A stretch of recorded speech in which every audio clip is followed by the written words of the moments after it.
Hello friends, चटोरी kitchen वर्षा में आप सभी का बहुत बहुत स्वागत है। तो आज मैं आप सभी के लिए लाई हूँ मकर संक्रांति स्पेशल रेसिपीज़। तो इस वीडियो में जितनी भी रेसिपीज़ है दोस्तों, आप मकर संक्रांति पे बना सकते हैं। जितनी भी मिठाइयाँ हैं आप एक दिन पहले बना के रख सकते हैं।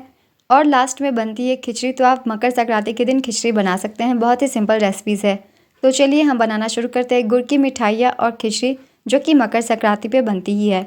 तो चलिए दोस्तों हम बनाना शुरू करते हैं ये सारी रेसिपीज़। मगर रेसिपी को स्टार्ट करने से पहले अगर आप चैनल पर पहली बार आए तो चैनल को ज़रूर सब्सक्राइब कर लीजिए और साथ ही इस रेसिपी को लाइक और हाइप भी ज़रूर कर दीजिएगा। तो चलिए स्टार्ट करते हैं सारी रेसिपीज़ को बनाना। तो सबसे पहले हम बनाएंगे लड्डू, और लड्डू बनेगी रागी की। तो चलिए बनाना शुरू करते हैं रागी के लड्डू गुड़ वाली। ये लड्डू काफ़ी हेल्दी है दोस्तों। आप मकर संक्रांति पे ही नहीं, आप रोज़ाना के लिए भी इसे बना के रख सकते हैं। 1 महीने तक ये ख़राब नहीं होगी। तो चलिए पहले हम बनाते हैं अपने लड्डू को। रागी के लड्डू बनाने के लिए सबसे पहले ले लीजिए मूंगफली। तो मूंगफली ले लेंगे कम से कम छोटे कप से 1 कप जितना। इन्हें हम पहले ड्राई रोस्ट करेंगे। पैन गर्म कर लिया, अब इसमें मूंगफली को डाल दीजिए। मीडियम फ्लेम पे बीच बीच में चलाते हुए इसे हमें भून लेना है। मूंगफली देखिए भुन चुकी है, बिल्कुल इसके कलर चेंज हो गई है, ये फटी फटी सी हो गई है। जब ये भुन जाती है तो ये इसी तरीके से हो जाती है। तो गैस को अब ऑफ कर देंगे और इसे हम एक प्लेट में निकाल कर ठंडा कर लेंगे। एक प्लेट में निकाल लीजिए। और अब ये जब ठंडी हो जाएगी तो इसके छिलके हम निकाल देंगे। तो अब हम फिर से पैन को ले लेंगे और इसे थोड़ा गर्म कर लेंगे और इसमें डालेंगे 1 चम्मच जितना घी। तो शुरुआत में 1 चम्मच घी डालेंगे और इसे हम थोड़ा मेल्ट कर लेंगे। जब ये मेल्ट हो जाए दोस्तों, हम इसमें डालेंगे 1 कप जितना रागी का आटा। क्योंकि ये रागी की लड्डू है तो 1 कप हम डालेंगे इसमें रागी का आटा। अब हमें गैस का फ्लेम लो कर देना है और इसे लगातार चलाते हुए भूनना है जब तक इसकी कलर चेंज ना हो जाए और इसमें से अच्छी सी खुशबू ना आने लग जाए तब तक। बहुत ही ज़्यादा इसमें से अच्छी खुशबू आने लग जाती है जब ये भुन जाती है। बस गैस का फ्लेम लो करके आपको इसे लगातार ही भूनते रहना है। तो रागी को लो मीडियम फ्लेम पे भूनते भूनते देखिए इसकी कलर बिल्कुल चेंज हो गई है। जब इस कलर की हो जाए थोड़ी और ज़्यादा गहरी चॉकलेटी, इसका मतलब ये भुन चुकी है, इसमें से हल्की सी खुशबू आने लग गई है। अब इसे भी हम निकाल कर एक प्लेट में रख लेते हैं। तो एक प्लेट में निकाल के रख लीजिए रागी को। और अब हम अपने मूंगफली को छील लेते हैं, तब तक वो ठंडे हो गए होंगे। मूंगफली के छिलके हटा लिए हैं, अब इसे हम डाल देंगे मिक्सर जार में। तो एक बार दरदरा पीस लेना है हमें इन मूंगफलियों को।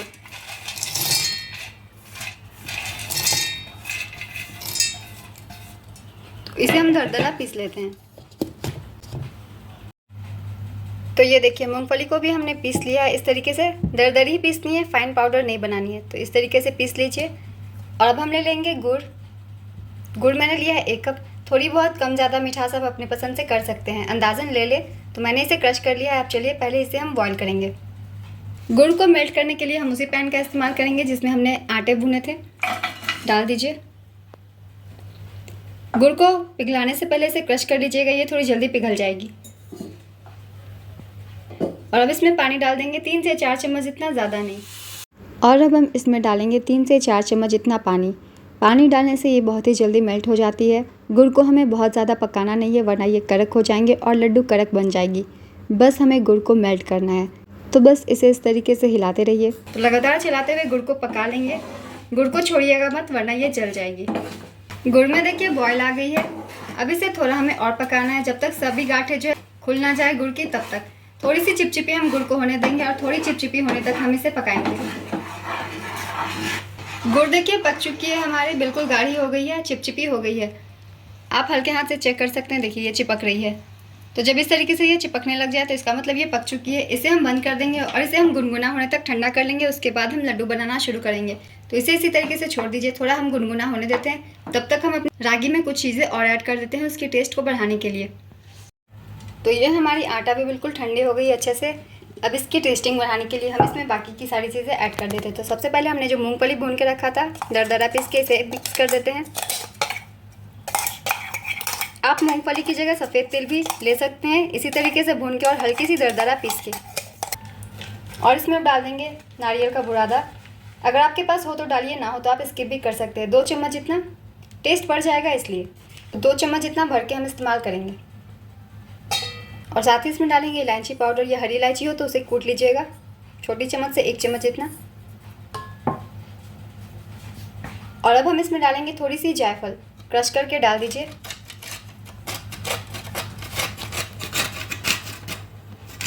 बस ये थोड़ी सी ही जाती है, ज़्यादा नहीं। तो बस बहुत स्ट्रांग होती है इसलिए बहुत कम डालेंगे। सारी चीज़ें मिक्स हो गई है ज़रूरी, अब इन्हें हम मिक्स कर देते हैं। मिक्स करने के बाद अब हम डाल देंगे अपने गुनगुने गुड़ को। गुड़ को पूरी ठंडा मत कीजिएगा या तो फिर पूरी गर्म ही मत डालिएगा। ज़्यादा गर्म डालेंगे तो वो ज़्यादा सख्त हो जाएगी लड्डू, इसलिए हल्की सी गुनगुनी हो जाए तभी गुड़ का इस्तेमाल हमें करना है।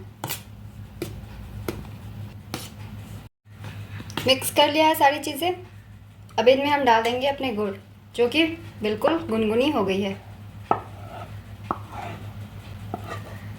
अब इसे मिक्स कर देंगे। तो ये देखिए गुड़ को मिक्स कर लिया है।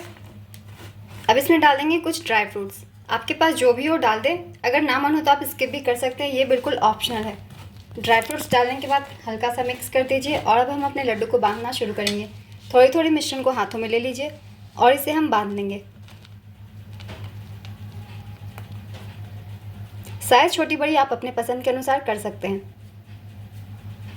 तो ये देखिए ये एक लड्डू हमारे बिल्कुल रेडी हो गए हैं। इसी तरीके से सारे लड्डू को बांधते जाइए। साइज छोटी बड़ी आप अपने पसंद के अनुसार कर लें। तो ये देखिए दोस्तों हमारे लास्ट लड्डू भी बन गए हैं। इसी तरीके से सारे लड्डू बना लीजिए। अब चलिए हम बनाते हैं तिल की बर्फ़ी, क्योंकि वो तो मस्ट होती है मकर संक्रांति पे। तो चलिए हम उसे भी बनाते हैं। लड्डू को आप इस तरीके से बना के 1 महीने तक स्टोर कर सकते हैं। तो चलिए बनाना शुरू करते हैं तिल की मिठाई। तिल की इस बर्फ़ी को बनाने के लिए मैंने ले ली है सिर्फ 1 कप जितने तिल। तो 1 कप तिल ले लीजिए। अगर आप ज़्यादा बनाना चाहते हैं तो थोड़ी ज़्यादा भी ले सकते हैं। तो मैंने ले लिया 1 कप सफ़ेद तिल। इसे हम पहले थोड़ा भून लेंगे ताकि ये थोड़ी सी क्रंची हो जाए, इसकी मॉइस्चर खत्म हो जाए। तो इसे बस हमें 1 से 2 मिनट सेकना है। तो इसे कढ़ाई में डाल के थोड़ा हम सेक लेते हैं। तो एक कढ़ाई में इसे डाल दीजिए और बिल्कुल लो फ्लेम पे इसे हमें लगातार चलाते हुए थोड़ा सा भून लेना है। इसकी कलर हमें चेंज नहीं करनी है, बस हल्की सी इसे भूननी है। तो लगातार चलाते हुए बिना घी के अभी हम पहले इसे भून लेंगे। तो आप हाथों से जब आप इसे छू के देखेंगे तो ये बस गर्म हुई है अच्छे से। तो अच्छे से ये गर्म हो गई है, इतना ही हमें इसे भूनना है। तो इसे एक प्लेट में पहले निकाल के रख लेते हैं और इसे पहले ठंडा कर लेंगे। तो इसे हमने भून लिया है। चलिए इसे एक प्लेट में निकाल के पहले ठंडा कर लेंगे। तो तिल को एक प्लेट में निकाल के रख लीजिए और पहले इसे हम ठंडा करने देंगे। गर्म में अगर आप इसकी पाउडर बनाते हैं तो इसमें से ऑयल रिलीज़ हो जाएगी, इसलिए इसे पहले अच्छे से ठंडा होने दें। तब तक हमें ले लेनी है फिर से वही कढ़ाई, और इसी कढ़ाई में अब हम थोड़ा भून लेंगे मूंगफली। तो 3/4 कप जितनी हमने मूंगफली ली है। तो इसे भून लीजिए। लगातार चलाते हुए इसे हमें भून लेना है। तो ये देखिए मूंगफली को भी हमने भून लिया है। अब इसे भी एक प्लेट में निकाल दीजिए और जब ये ठंडी हो जाएगी तो इसके भी हमें छिलके निकाल लेने हैं। तो इसे भी एक प्लेट में पहले निकाल के रख लीजिए और इसके भी पहले ठंडे होने के बाद छिलके हम निकाल लेंगे। तो तिल देखिए हमारी अच्छे से ठंडी हो गई है। इसमें से 2 चम्मच तिल को हमें निकाल के रख लेना है। तो एक बर्तन में 2 चम्मच तिल को रख लीजिए। इसका इस्तेमाल हम बाद में करेंगे जब हम बर्फ़ी बनाएंगे तब। अब तिल को हमें पीस लेना है, इसलिए तिल अच्छे से पहले ठंडे कर लीजिएगा, इसके बाद ही हम इसे पीसेंगे। तो भुने हुए तिल को डाल दीजिए ग्राइंडिंग जार में और इसे हमें पाउडर बना लेना है। तो सभी तिल को एक बार में ही पीस लेंगे। तो तिल को चलिए पहले हम पीस लेते हैं। तो ये देखिए हमने इसे पीस लिया है अच्छे से। तो तिल हमारी पीस गई है। तो इस तरीके से आप इसे पीस लीजिए, अच्छे से ये पीस जाएगी। इसे एक बर्तन में अब हम ट्रांसफ़र कर लेते हैं। तो एक बर्तन में इसे रखते जाइए और इसी जार में अब हम पीस लेंगे अपनी मूंगफली को भी, जो हमने भून के रखा हुआ है। तो अब मूंगफली के ठंडे होने के बाद हमने इसके भी छिलके निकाल लिए हैं और इसे अब डाल दीजिए। इसे भी हमें पल्स मोड पे ही पीसना है। तो मूंगफली को हमने डाल लिया है, इसे भी पहले पीस के पाउडर बना लेते हैं। तो ये देखिए हमने मूंगफली को पीस लिया है पल्स मोड पे अच्छे से, और ये पीस चुकी है। पल्स मोड पे पीसेंगे तो इस तरीके से ड्राई ही पीसेगी, इसमें से ऑयल रिलीज़ नहीं होंगे। तो इसे पीस लेना है। अब हमें इसे भी तिल वाले मिक्सचर में ही रखना है। तो सभी मिक्सचर को एक साथ आप रख सकते हैं, अलग अलग डालने की ज़रूरत नहीं है, क्योंकि जब मीठा बनाएंगे तो सब साथ में ही जाएगी। तो ये दोनों ही चीज़ें हमने ले ली है। अब हमें इसमें मिक्स करना है डेसिकेटेड कोकोनट। तो जितना हमने मूंगफली लिया था 3/4 कप जितना, उतना ही ये भी लेना है। अगर आप चाहे तो आप इसे स्किप भी कर सकते हैं, मगर डालेंगे तो अच्छी बनेगी। तो अब हम ले लेंगे कढ़ाई, क्योंकि हमें जो मिक्सचर तैयार हमने की है उसे हमें भूनना है। पीसने के बाद ये सारे मिक्सचर थोड़े ज़्यादा हो गए हैं, तो इसलिए मैंने बड़ी कढ़ाई ले ली है। इसमें डालेंगे हम 1 चम्मच जितना घी। तो घी डाल दीजिए पहले 1 चम्मच जितना भर के। तो 1 चम्मच घी हम डाल देंगे। ये घर की बनी हुई घी है, इसलिए ये थोड़ी डार्क कलर की हो गई है। आप चाहे तो मार्केट वाली भी ले सकते हैं। इसे थोड़ा हमें मेल्ट कर लेना है। तो 1 बड़े चम्मच घी को डाल दीजिए और अच्छे से पहले इसे हम मेल्ट कर लेंगे। तो घी जो है मेल्ट हो गई है। अब हम इसमें डाल देंगे अपने मिक्सचर। तो मिक्सचर को डाल दीजिए और गैस का फ्लेम लो करके इसे हमें भूनना है। तो ये देखिए हमारी जो मिक्सचर है भुन गई है अच्छे से। हल्की हल्की सी जब कलर चेंज करना शुरू कर दे तो इसे हम उतार देंगे गैस से। अब हम ले लेंगे एक दूसरी बर्तन, पहले हम तैयार कर लेंगे चाशनी। तो इसे गैस से उतार के रख दीजिए। इसे अभी हमें नहीं भूनना है, इसे गैस से उतार के हमें रख देना है। इसके लिए अब हम तैयार करेंगे अपनी चाशनी। चाशनी के लिए मैंने ले ली है कढ़ाई, इसमें डालेंगे चीनी। मैं चीनी में बना रही हूँ क्योंकि चीनी हर घर में होती है, इसलिए आप चाहे तो इसे मिश्री में भी बना सकते हैं या फिर इसकी जगह गुड़ का भी इस्तेमाल कर सकते हैं। तो मैंने लिए 1 कप चीनी, इसकी हमें चाशनी बना लेनी है। और जितनी हमने चीनी ली है ठीक उसकी हाफ हमें पानी इसमें डालनी है। तो हाफ कप जितनी पानी डाल दीजिए। इसमें हमें कोई तार नहीं चाहिए, बस हल्का सा चिपचिपापन होना चाहिए। इतना ही हमें इस चाशनी को पकाना है। तो लगातार इसे हम चलाते हुए पहले पका लेंगे।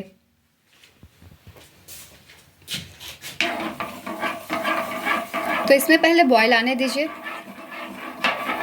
इसे हमें बिल्कुल चिपचिपी हल्की सी हो उतना ही पकाना है। ज़्यादा 1 तार या 2 तार वाली चाशनी हमें तैयार नहीं करनी है, वरना हमारी जो बर्फ़ी है बहुत ही ज़्यादा कड़क बन जाएंगे और फिर वो टूटेंगे नहीं। इसलिए आपको चाशनी बनाते वक्त थोड़ा ख्याल रखना है, चाशनी ज़्यादा भी नहीं पकनी चाहिए। तो ये देखिए चाशनी में उबाल आ गई है और ये हल्की हल्की सी गाढ़ी भी लग रही है। तो आप एक बार इसे चेक कर लेने हैं हाथों से। आपके हाथों पे बस चिपचिपापन महसूस होना चाहिए। तो ये देखिए ये ऑयल के जैसी महसूस हो रही है, थोड़ी सी चिपचिपी लग रही है और हल्की हल्की सी 1 तार आना बस शुरू होने ही वाली है। तो हमें बस चाशनी को इतना ही पकाना है, कम्प्लीटली 1 तार नहीं आनी चाहिए। तो चाशनी को ऑफ़ कर दीजिए और गैस का दोनों ही फ्लेम हमें ऑफ़ ही रखना है। पहले ठंडे में ही हम इसे मिक्स कर लेंगे, जो हमने मिक्सचर को साइड करके रखा है उसमें। तो अब हमें मिठाई सेट करने के लिए एक प्लेट को अच्छे से ग्रीस कर लेना है घी से। तो घी से इसे ग्रीस कर लीजिए। मैंने घी को थोड़ा मेल्ट कर लिया है, जमे हुए फॉर्म में मैंने नहीं लिया है। तो इसे ग्रीस करके पहले ही रख लीजिए, क्योंकि मिठाई जो है हमारी तुरंत ही जमने लग जाएगी। तो थोड़ी देर पहले ही ये तैयारियां हम करके रख लेंगे। तो ये देखिए प्लेट हमारी तैयार है। आप किसी भी बर्फ़ी के भी प्लेट में इसे सेट कर सकते हैं या फिर किसी भी स्टील के इस तरीके के प्लेट में। तो मैंने ले ली है ये स्टील के प्लेट और इसमें मैं सेट कर दूँगी। तो ग्रीस मैंने कर दिया है। अब चलिए मिठाई की तरफ चलते हैं। तो ये देखिए मिक्सचर भी हमारी अच्छे से थोड़ी सी गुनगुनी है। तो इसी स्टेज पे हम इसमें अपनी चाशनी को ऐड कर देंगे। गैस का फ्लेम मैंने अभी ऑफ ही रखा हुआ है, ऑन नहीं किया है। पहले चाशनी मिक्स कर लीजिए, वरना आप इसे मिक्स करते करते वो जमने लग जाएगी। तो गैस का फ्लेम जब ऑफ है तभी इसमें हम अपनी थोड़ी थोड़ी चाशनी को डालते जाएंगे। तो एक ही साथ नहीं डालेंगे, थोड़ी थोड़ी करके डालेंगे और मिक्स करते जाएंगे।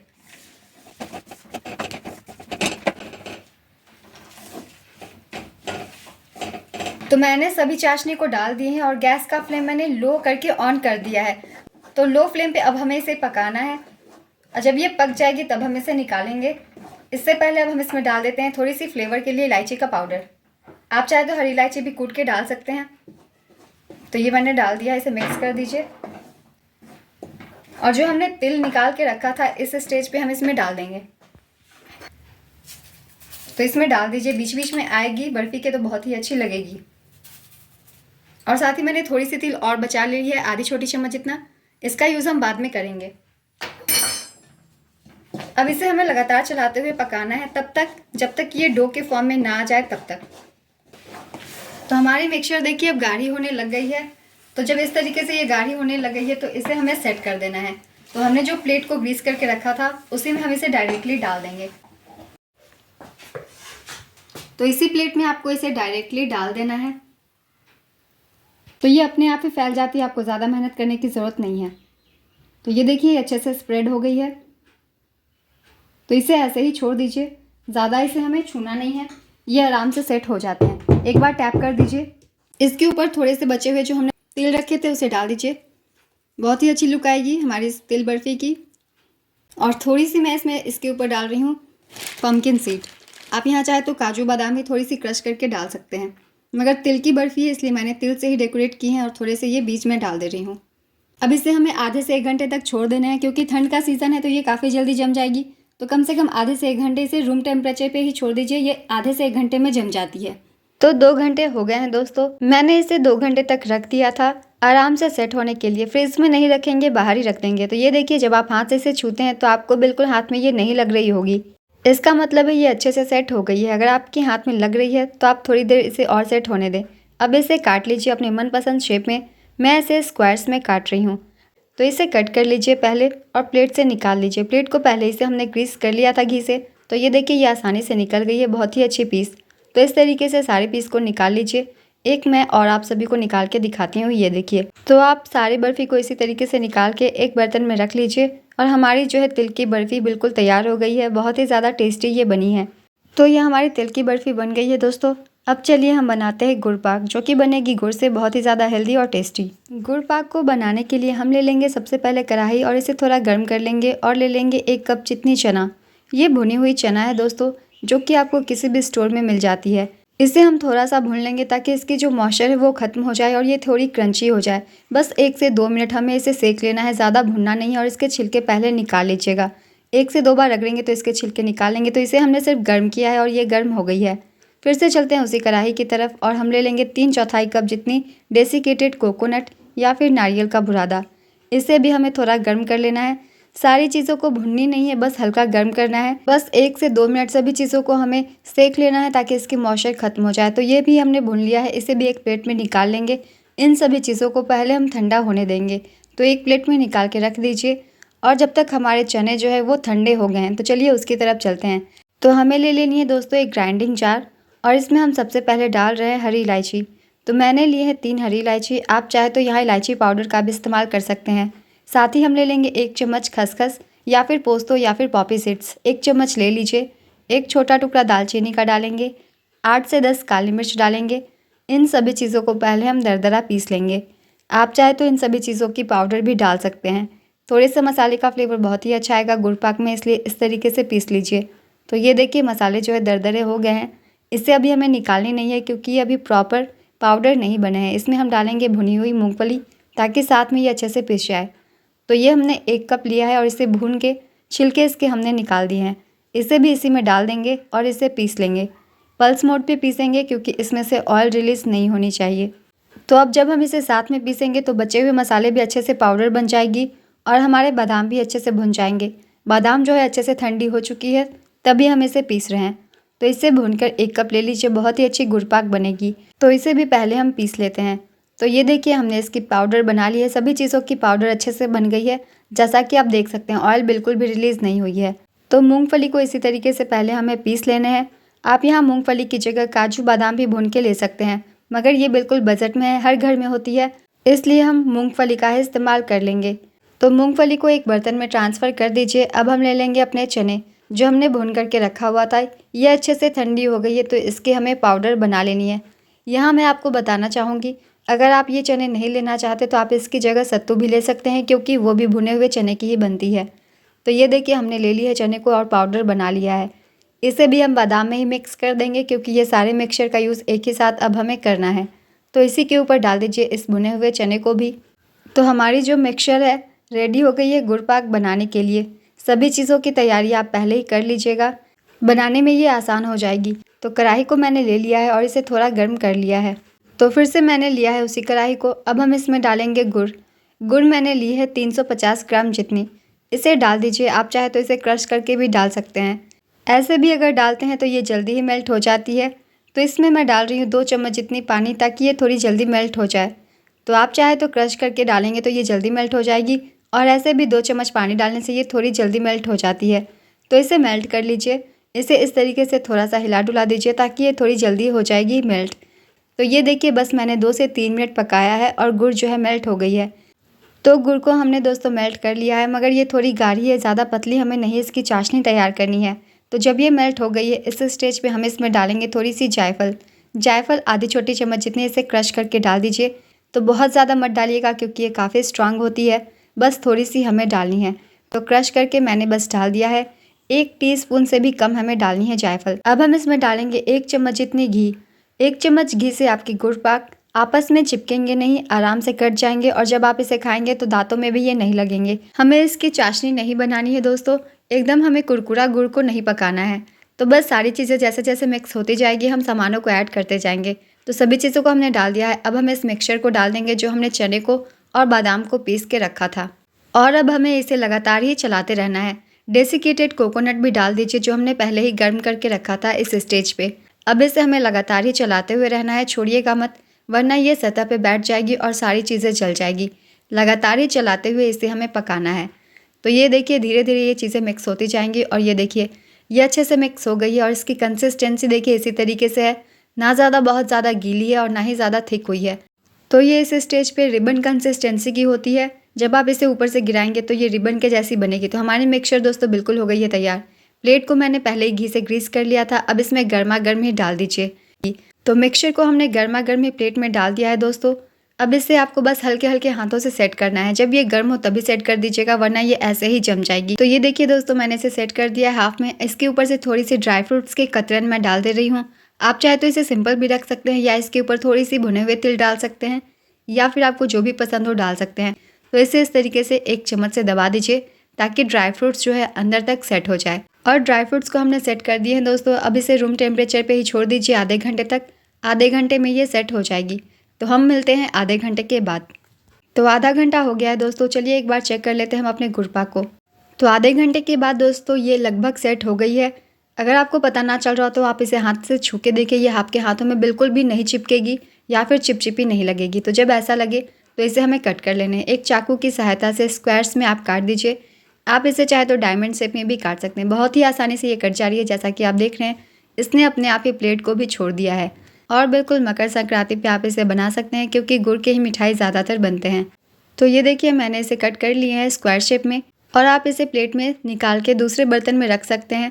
तो ये देखिए इसने बर्तन भी अच्छे से छोड़ दिए हैं, बिल्कुल भी बर्तन में भी नहीं लगे हैं और बिल्कुल परफेक्ट शेप में निकल गए हैं हमारे गुड़ पाक। कहीं से भी ये टूट भी नहीं रहे हैं। तो आप इस तरीके से बनाइए। ये देखिए बहुत ही ज़्यादा क्लीन रिजल्ट आया है हमारा।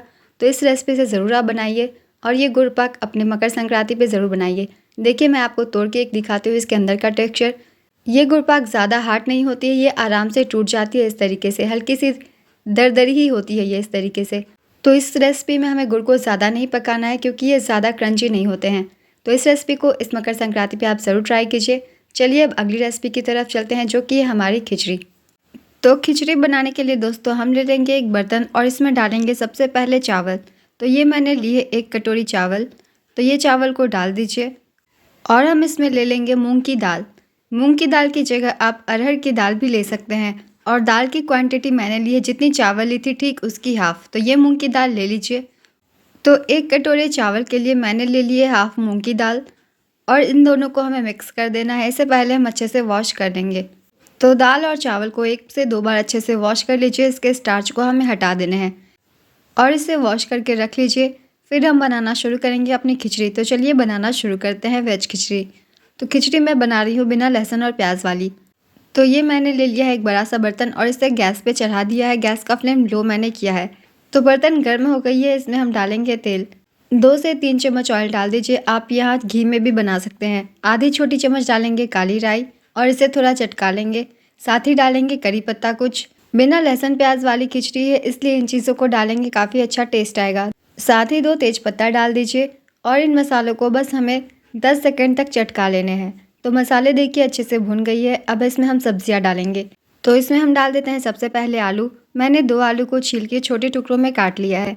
आलू को डालने के बाद हम इसमें डाल देंगे गोभी भी, और जितने भी गोभी आपने काटे हुए हैं सबको डाल दीजिए धो के। इसके बाद डाल देंगे गाजर। गाजर मैंने 1 लिया है और इसे छोटे टुकड़ों में काट लिया है। अभी हम इसमें डाल देंगे बीन्स। तो बीन्स भी डाल दीजिए। सारी सब्जियों को एक साथ डाल देंगे ताकि सभी चीज़ें अच्छे से भुन जाएगी साथ में। और गैस का फ्लेम मीडियम ही रखेंगे और मीडियम फ्लेम पे सभी सब्जियों को पहले भून लेंगे। अच्छे से भून लीजिए। अगर आप प्रेशर कुकर में भी बनाते हैं तो इसी तरीके से पहले सब्जियों को भून लें। तो ये देखिए थोड़ी देर के बाद सब्जियों ने थोड़ी सी पानी रिलीज़ की है और ये सॉफ्ट सी हो गई है। तो एक बार इसे अच्छे से मिक्स कर दीजिए। सब्जियों में देखिए थोड़ी थोड़ी सी कलर आना शुरू हो गई है। तो इस स्टेज पे हम इसमें डाल देते हैं टमाटर। तो मैंने लिए हैं 2 टमाटर और इसे छोटे टुकड़ों में काट के डाल दिया है। और हम डाल देंगे 1 छोटी चम्मच जितना हल्दी पाउडर, क्योंकि खिचड़ी में हल्दी से ही कलर आती है। तो 1 छोटी चम्मच हल्दी डाल देंगे। मैंने यहाँ हरी मिर्च भी डाला था, वो वीडियो थोड़ी कट गई है इसलिए आप भी डाल दीजिएगा 5 से 6। आधी चम्मच डालेंगे धनिया पाउडर, बहुत ही अच्छी टेस्ट आएगी इसलिए। आधी चम्मच मैं डाल रही हूँ उसमें गरम मसाला पाउडर। आधी छोटी चम्मच जितना डाल रही हूँ लाल मिर्च पाउडर। और यहाँ अभी हम इसमें डाल देंगे मटर, ताकि मटर भी अच्छे से भुन जाए। मटर को लास्ट में ही डालेंगे। अगर आप मटर पहले डाल के भूनते हैं तो वो बहुत ज़्यादा भुन जाती है और वो गल जाते हैं, इसलिए मटर को हम बाद में भूनेंगे जब मसाले डालेंगे तब।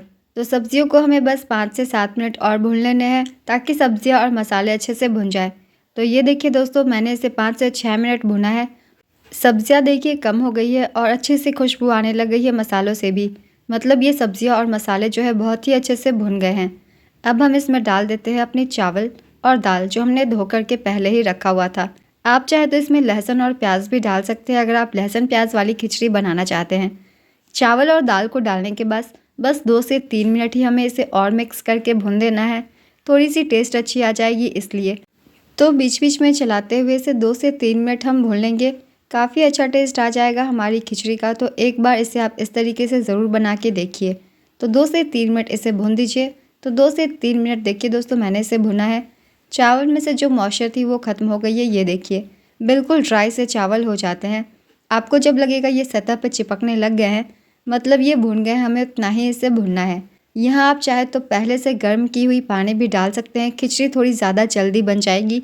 और आप चाहे तो ठंडी पानी भी डाल सकते हैं, मैं ठंडी पानी ही डाल रही हूँ। तो पानी का माप हम उसी कप या कटोरी से करेंगे जिसमें कि हमने चावल को मापा था।